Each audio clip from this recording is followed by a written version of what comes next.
दोस्तों, आप बुद्धिमान किसे समझते हैं?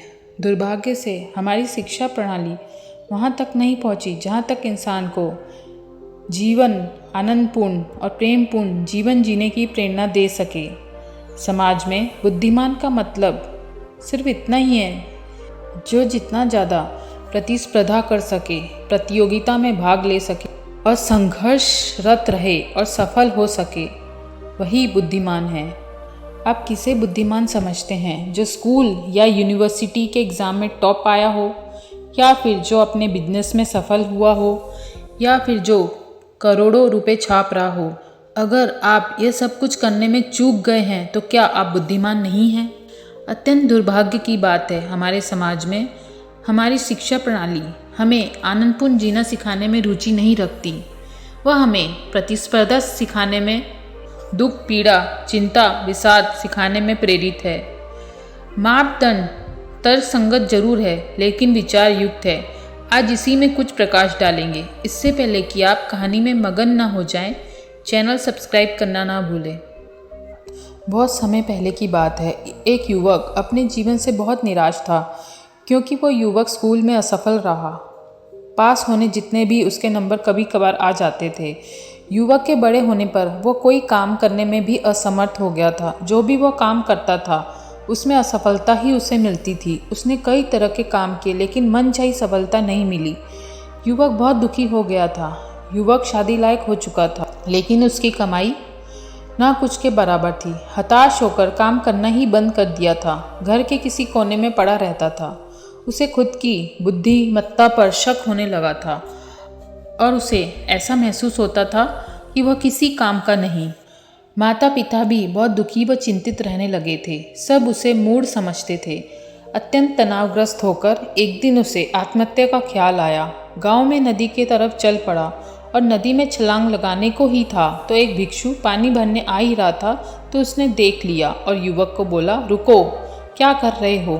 क्या दुविधा है? क्यों अपनी अनमोल जीवन को ख़त्म करने पे तुले हो? भिक्षु से युवक ने कहा, मैं जीना नहीं चाहता। मेरे में कोई खासियत नहीं है। मैं बुद्धिमान नहीं हूँ। हर काम में असफल ही हुआ हूँ। युवक ने अपनी सारी तकलीफ भिक्षु को बता दी। भिक्षु ने कहा कि यहीं पास में हमारा मठ है जहाँ अन्य भिक्षु ध्यान साधना करते हैं और हमारे गुरु तुम्हारी हर समस्या का समाधान दे सकते हैं। चलो मेरे साथ।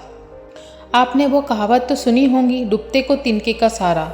वह युवक भिक्षु के साथ चला गया। जैसे ही मठ में पहुंचा, वहाँ का वातावरण देख युवक के मन में हृदय परिवर्तन हो गया। मठ के सभी भिक्षु बड़े हर्षोल्लास से अपने कार्य में रत थे। मठ के सभी भिक्षु बड़े हर्षोल्लास से अपने अपने कार्य में मगन थे। सबके चेहरे में एक तेज अलग ही चमक दिख रही थी। युवक को सबके चेहरे में गजब का आनंद और शांति दिख रही थी।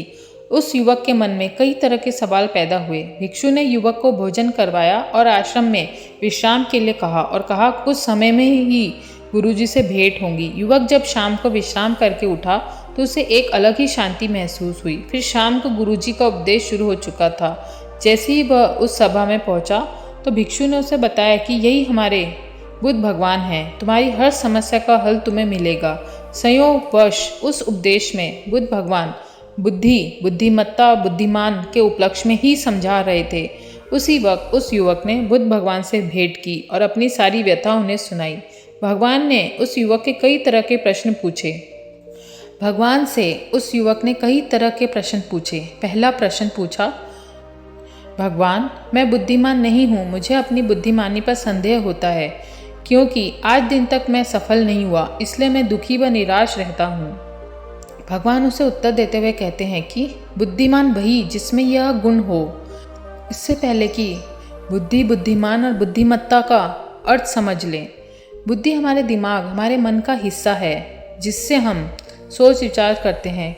कई बार हम बैठे बैठे जागृत अवस्था में सोच विचार करते रहते हैं और कई बार हम मूर्छा अवस्था में अवचेतन रूप से, जब व्यक्ति सोया रहता है, तब भी सोच विचार जारी रहता है। दूसरा, बुद्धिमान का अर्थ आमतौर पर जो माना गया है, किसी विद्यालय में अच्छे अंकों से उत्तीर्ण होना, या फिर अपने काम, बिजनेस में, व्यापार में सफल होना, या फिर धन दौलत एकत्र कर लेना, तर्क वितर्क करके अपनी तीक्ष्ण बुद्धि का परिचय देना, यही माना गया है। वैसे तो आम भाषा में बुद्धिमान का अर्थ अक्लमंद, समझदार, तीक्ष्ण बुद्धि वाला ही होता है। असल में यह सब मन के ही स्वरूप हैं। इसमें बुद्धिमान या बुद्धिमत्ता जैसा कोई गुण ही नहीं है।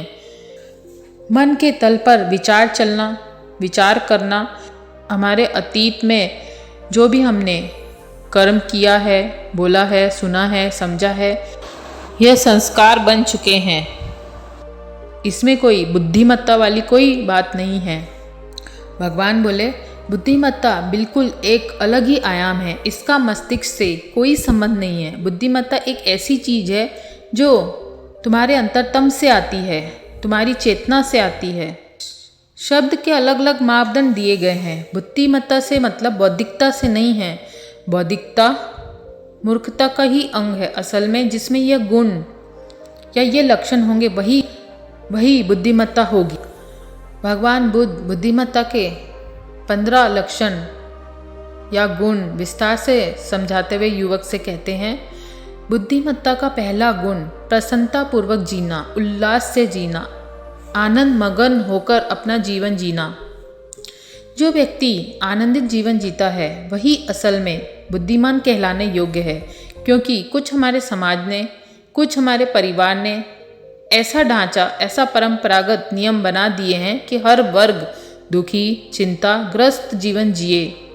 जीवन के मापदंड ऐसे तैयार हो गए हैं जैसे अगर आप स्कूल में नंबर 1 आएंगे तो ही खुश हो सकते हैं, या फिर अगर आप बहुत पैसे कमाने लायक बन गए हों तभी आप आनंदपूर्ण जीवन जी सकते हैं। यह धन से सुविधा जरूर आ सकती है लेकिन आनंद नहीं खरीदा जा सकता। यह बुद्धिमत्ता का ढंग ही नहीं है। जीवन में हारना, जीवन की सफलता असफलता को बुद्धि के आयाम से जोड़ दिया गया है। अगर जीवन में जो जीत गया या सफल हो गया वह बुद्धिमान है, ऐसा माना जाता है। लेकिन जीत हार तो मन का हिस्सा है, सफलता असफलता तो मन के तल पर होता है। यह हमारी दृष्टिकोण पर निर्भर करता है कि हम किस तरह से देखते हैं। उसका बुद्धिमत्ता से कोई लेना देना नहीं है। जो अतीत या भविष्य के लिए दुखी, चिंतित, भयग्रस्त, विषाद में जीने वाला असल में बुद्धिहीन कहलाता है। भगवान बुद्धिमत्ता का दूसरा गुण कहते हैं, हमेशा सीखने के लिए जो तत्पर रहते हैं। जो जीवन में जितना ज़्यादा सीखने के लिए तत्पर है वह कभी असफल हो ही नहीं सकता। जीवन के अच्छे दिन हो या बुरे दिन, जो व्यक्ति सीखने के लिए हर वक्त तैयार है वह कभी दुखी, हताश, निराश नहीं होता। जीवन में बुरे दिनों में भी सीखने की क्षमता का विकास करें। जो व्यक्ति अपने बुरे दिनों में भी सीखने की क्षमता रखता हो या फिर वह प्रसन्नचित्त रहता हो वही बुद्धिमान कहलाने लायक है। बुद्धिमत्ता का तीसरा गुण सुनने की क्षमता अधिक होना। जिस व्यक्ति में जितनी ज़्यादा सुनने की क्षमता होगी वही व्यक्ति उतना ही बुद्धिमान होगा। सुनने की क्षमता बढ़ाने से सही बुद्धि का विकास होता है। इतना ज़्यादा विकास होता है कि आप सोच भी नहीं सकते। आसपास की तरंगे तक इंसान सुन सकते हैं। 75% से ज़्यादा लड़ाई झगड़े वाद विवाद एक तो ना सुनने के कारण होते हैं, दूसरा गलत सुनने के कारण होते हैं और तीसरा गलत सुनने के कारण गलत समझकर होते हैं। हमेशा कोशिश करें सबसे पहले दूसरे की बात शांत मन से स्वीकार भाव से सुन लें, फिर अपनी बात बोलें। फिजूल के वाद विवाद लड़ाई झगड़े समाप्त हो जाएंगे। बुद्धि तीक्ष्ण करने की बजाय सुनने की क्षमता सक्रिय करना चाहिए। ऐसे व्यक्ति कान के कच्चे नहीं होते हैं। वह अत्यंत शांत मन से, शांत चित्त से दूसरों की बात सुनना अधिक महत्वपूर्ण समझते हैं। भगवान बुद्धिमत्ता का चौथा गुण बताते हैं, मौन में रहना या कम से कम जरूरत मुताबिक बोलना। व्यक्ति के जीवन में जितने भी दुख, पीड़ा, चिंता, भय, विषाद है, जरूरत से ज़्यादा बोलने के कारण ही उत्पन्न होते हैं। लोग मौन होना जानते ही नहीं। जो भी आपकी अधिक बोलने के कारण जो ऊर्जा खर्च होती है वह कम बोलने से वह बच जाती है। आप उस ऊर्जा का उपयोग अपने कार्य में अधिक कुशलतापूर्वक कर सकते हैं। जितने लड़ाई झगड़े गलत सुनने के कारण होते हैं उससे कहीं ज़्यादा वाद विवाद और लड़ाई झगड़े बोलने के कारण होते हैं, बहस करने के कारण उत्पन्न होते हैं। हर कोई बिना मतलब बोले चले जा रहा है। सबसे ज़्यादा कलह क्लेश घर परिवार में देखे जाते हैं। घर परिवार में बच्चों सहित कुछ समय एक साथ मौन में बिताने से आपसी संवेदनशीलता और प्रेम बढ़ता है। एक दूसरे के साथ आनंदपूर्वक समय तभी बिताया जा सकता है जब बोलना कम और सुनने की क्षमता ज़्यादा हो सके। सुनने की क्षमता मौन से ही उपलब्ध होती है। अगर अपने घर में सुख, शांति, आनंद, प्रेम यह चाहते हैं तो कम से कम बोलना और ज़्यादा से ज़्यादा सुनने की क्षमता बढ़ाएं। किसी की बात मानना न मानना यह अलग बात है। भगवान बुद्धिमत्ता का 5वां गुण बताते हैं, जीवन को गैर गंभीर नजरिए से देखें। अगर आप जीवन को दूरदृष्टि से देखते हैं तो जीवन एक लीला है। जीवन में समय तेजी से बीत रहा है। हम इतने संकुचित हो जाते हैं कि हम हर चीज को गंभीरतापूर्वक देखने लग जाते हैं। जीवन में गंभीर होने लायक ऐसा कुछ भी नहीं है जिसके लिए गंभीर हुआ जाए। जो जितना ज़्यादा गंभीर है उसके जीवन में आनंद और प्रेम उतना ही कम हो जाता है। जीवन में समय तेजी से बीत रहा है और सफलता, असफलता, दुख, चिंता, विषाद, हार जीत, प्रेम, मोह, धन का महत्व उसी वक्त तक है जब तक हम जीवित हैं। एक दिन हमें इस दुनिया से विदा हो जाना है, क्योंकि हमेशा याद रखें मृत्यु निश्चित है। इसलिए किसी भी चीज़ के पीछे पागल होकर, बेहोश होकर अतिशयोक्ति करना मूर्खता है, बुद्धिमानी नहीं। जीवन में हर कार्य आनंदपूर्वक करते हुए भी कर सकते हैं। अपनी खुशियों को कल पर न टालें और खुशी के लिए कोई वजह न बनाएं। आज और अभी गैर गंभीर नज़रिए से जीवन में आनंद होने की कला सीखें। हमें लगता है कि कल की आशा आपको कल के आनंदपूर्ण जीवन जीने की प्रेरणा देती है कि कल कुछ आपके मन मुताबिक होगा तो हम खुश होंगे। लेकिन याद रखें, कल जरूर आता है लेकिन हम बीत गए होते हैं। अर्थात मृत्यु का कोई भरोसा नहीं। किसी को नहीं पता अगले क्षण ही मृत्यु की बेला हो। इसलिए आज और अभी में आनंदपूर्ण जीवन जीना सीखें। भगवान बुद्धिमत्ता का 6वां लक्षण बताते हैं, जो जितना ज़्यादा सृजनात्मक है वही असल में बुद्धिमान है। सृजनात्मक व्यक्ति ही प्रसन्न होते हैं। असल में प्रसन्नता सृजनात्मकता की ही एक उपज है। कोई कविता लिखो, कोई कविता गुनगुनाओ, नृत्य में डूबो, बागवानी करो और फिर देखो आप आनंदपूर्ण जीने लगोगे। जीवन ने इंसान को सृजनात्मक होने का मात्र एक अवसर दिया है। जीवन केवल सृजनात्मक होने का ही अवसर है। अगर आप सृजनात्मक हो तो आप प्रसन्न रहोगे। दुख के लिए किसी प्रतिभा की आवश्यकता नहीं होती। कोई भी दुखी खुद को कर सकता है। सुख के लिए योग्यता, प्रतिभा और सृजनात्मकता की आवश्यकता होती है। केवल सृजनात्मक व्यक्ति ही प्रसन्न होते हैं। भगवान युवक को बुद्धिमत्ता का 7वां गुण बताते हैं कि वर्तमान में जीना। जो व्यक्ति अतीत की यादों में खोया रहता है और भविष्य की कल्पना में उलझा हुआ रहता है, वह अत्यंत मूर्खतापूर्वक जीवन को सिर्फ एक बोझ की तरह ढो रहा है। जीवन को जी नहीं रहा है। वह असल में जीवन में वर्तमान समय में जागरूक होकर जीता है। वही असल में बुद्धिमान कहलाने लायक है। भगवान बुद्धिमत्ता का 8वां गुण बताते हैं, जो व्यक्ति एकांत में जीना पसंद करता है वही बुद्धिमान कहलाने लायक है। कहावत है कि मूर्खता से भरे लोग भीड़ का अनुसरण करते हैं। जो एकांत में जीता है वह अपने अंतस प्रेरणा से जीवन जीता है, अपने हृदय का अनुसरण करता है। जो अपने निर्णय लेने में कुशल होता है और निर्णय की क्षमता एकांत में जीने से आती है, मौन से आती है। अगर ऐसे व्यक्ति का निर्णय गलत हो भी जाता है तो असफल होने पर वह उससे सीख लेता है। घबरा कर, डर कर वह हार नहीं मान लेता है। ऐसे लोग कभी विचलित नहीं होते। भगवान बुद्धिमत्ता का 9वां गुण बताते हैं कि ऐसे व्यक्ति चिंतन मनन अधिक करते हैं। चिंतन मनन का मतलब होता है कोई भी विषय पर इनको लिखना, पढ़ना, सोचने में अधिक रुचि होती है। कार्य संबंधी हो या जीवन संबंधी, ऐसे व्यक्ति 1-2 घंटा एकांत मौन में अंधेरे में बैठकर कुछ न कुछ चिंतन मनन करते रहते हैं। जो चिंतन मनन करते हैं, जो विचारशील होते हैं, उनकी बुद्धिमत्ता अति प्रखर होती है। ऐसे लोग जल्दबाजी में कोई भी फैसला नहीं करते, सोचते हैं, समझते हैं, फिर अमल करते हैं। भगवान बुद्धिमत्ता का 10वां लक्षण बताते हैं, जिनके पास विवेक है, प्रज्ञा है, वह अपनी गलती मानने से पीछे नहीं हटते, अपनी गलती से सीख लेते हैं और दोबारा उसी गलती को नहीं दोहराते हैं। भगवान बुद्धिमत्ता का 11वां लक्षण बताते हैं, बुद्धिमान व्यक्ति कोई भी कार्य को गुप्त रखते हैं। वह अपने निजी योजना जब तक सफल नहीं हो जाते हैं, किसी खास मित्र से भी साझा नहीं करते हैं। अपने मन का भेद किसी को भी बताने से उसे आपकी ताकत या कमजोरी का पता लग सकता है और वह आपका फ़ायदा उठा सकता है। जहाँ तक जितना ज़्यादा हो सके अपने कार्य के संबंध में किसी से चर्चा नहीं करना चाहिए।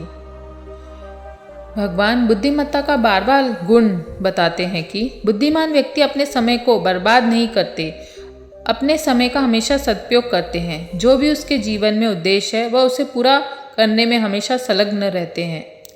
ऐसे लोग आत्मविश्वास से भरे होते हैं, अपने पर और प्रकृति पे पूरा भरोसा करते हैं। भगवान बुद्धिमत्ता का 13वां लक्षण बताते हैं। बुद्धिमान व्यक्ति हमेशा अस्तित्व के प्रति, ब्रह्मांड के प्रति सकारात्मक और धन्यवाद भाव से भरे हुए रहते हैं। विपरीत परिस्थिति में भी ऐसे व्यक्ति का दृष्टिकोण सकारात्मक पॉजिटिव है। वह हमेशा याद रखते हैं कि यह समय भी बीत जाएगा। जब सुख ही नहीं टिका तो दुख भी नहीं टिकेगा। जैसे सुख जीवन का हिस्सा है तो दुख भी जीवन का हिस्सा है। वह दोनों को अंगीकार करते हैं। भगवान बुद्धिमत्ता का 14वां लक्षण बताते हैं। बुद्धिमान व्यक्ति जीवन को स्वीकार भाव में जीते हैं। चाहे सुख हो, दुख हो, सफल हो, असफल हो, निंदा हो, प्रशंसा हो, अमीर हो, गरीब हो, ऐसा व्यक्ति सदा स्वीकार भाव में जीते हैं। जब आप अपनी वर्तमान परिस्थिति को स्वीकार कर लेते हैं, जैसी भी है, जो भी है, उसको पूरे हृदय से स्वीकार कर लेते हैं, ऐसे व्यक्ति के दुख, दर्द, पीड़ा सदा के लिए समाप्त हो जाते हैं। विरोध से भरा चित्त हमेशा दुख, दर्द, पीड़ा, क्रोध में जीता है, हमेशा एक अग्नि में जलता हुआ रहता है। जो स्वीकार में जीता है, ऐसे व्यक्ति हमेशा दूसरों की मदद करते हैं और दूसरों के प्रति, अस्तित्व के प्रति, पूरे ब्रह्मांड के प्रति हमेशा मंगल प्रार्थना से भरे हुए होते हैं। ऐसे व्यक्ति दूसरों की सफलता से ईर्ष्या जलन नहीं करते, मतभेद नहीं रखते, दूसरों की सफलता से, तरक्की से हमेशा आनंदित होते हैं। क्षमा और माफ़ी हमेशा बुद्धिमान लोगों के हृदय में वास करते हैं और जीवन में आगे बढ़ जाते हैं। भगवान बुद्धिमत्ता का 15वां गुण बताते हैं। बुद्धिमान व्यक्ति का सबसे अहम लक्षण, वह नकारात्मक लोगों से दूर रहते हैं। अब जिसकी संगत में जैसे रहो वैसे ही हो जाते हो। कहावत यह है कि मंथरा की संगति ने कैकई को हमेशा के लिए बदनाम कर दिया। सज्जनों और सद्ग्रंथों की संगति के कारण विभीषण का उद्धार हो गया। हम जैसे लोगों के साथ समय बिताते हैं, हमारी वैसी ही गति होती है। तो सज्जन व्यक्तित्व के लोगों का संग साथ जरूर रखें, आपको हमेशा अच्छा ही सीखने मिलेगा। कबीरदास जी कहते हैं, संतों की संगति कभी भी बेकार नहीं जाती। बिल्कुल वैसे ही जैसे मलय गिरी की सुगंधी उड़कर लगने से नीम भी चंदन हो जाता है, फिर उसे कभी कोई नीम नहीं कहता। उसी प्रकार बुद्धिमान व्यक्ति बुद्धिमानों की ही संगति करते हैं, इसलिए सावधान रहें। बुरी संगति अच्छे चरित्र को बिगाड़ देती है। हम बाहर के लोगों से दूरियां तो बना सकते हैं, लेकिन अगर घर में ही संगत या बुरे माहौल का असर है तो अच्छी किताबें, आध्यात्मिक किताबें जरूर पढ़ें, संतों का सत्संग प्रवचन अवश्य सुनें। अंत में भगवान युवक से कहते हैं कि यह सब गुण ध्यान से, मौन से, एकांत से उत्पन्न होते हैं। कोई भी कार्य करने के लिए मन का शांत होना अत्यंत जरूरी है। अगर आप हमेशा चिंताग्रस्त, दुखी, बेचैन रहेंगे तो आपका कार्य में मन नहीं लगेगा। कोई भी कार्य पूरी लगन से नहीं करे तो सफलता दूर दूर तक भटकने नहीं वाली। मन का शांत, आनंदपूर्ण होने से बुद्धि की कुशलता, शरीर की कार्य क्षमता कहीं अधिक बढ़ जाती है। आपकी सूझबूझ का दायरा अच्छे से कार्य करने लगता है। मन के शांत होने से आपके निर्णय लेने की क्षमता अधिक कारगर साबित होती है।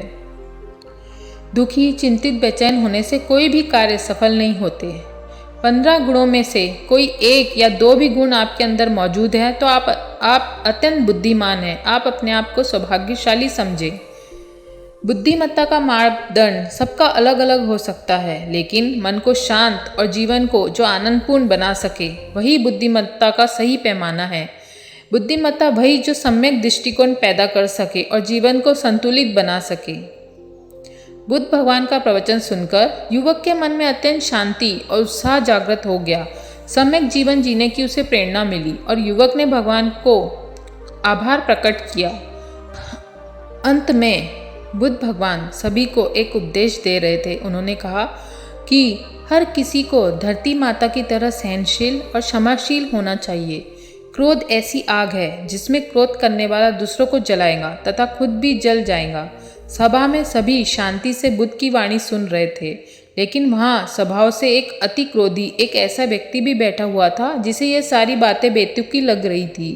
वह कुछ देर से यह सब सुनता रहा, फिर अचानक ही आग बबूला होकर बोलने लगा, तुम पाखंडी हो, बड़ी बड़ी बातें करना यही तुम्हारा काम है।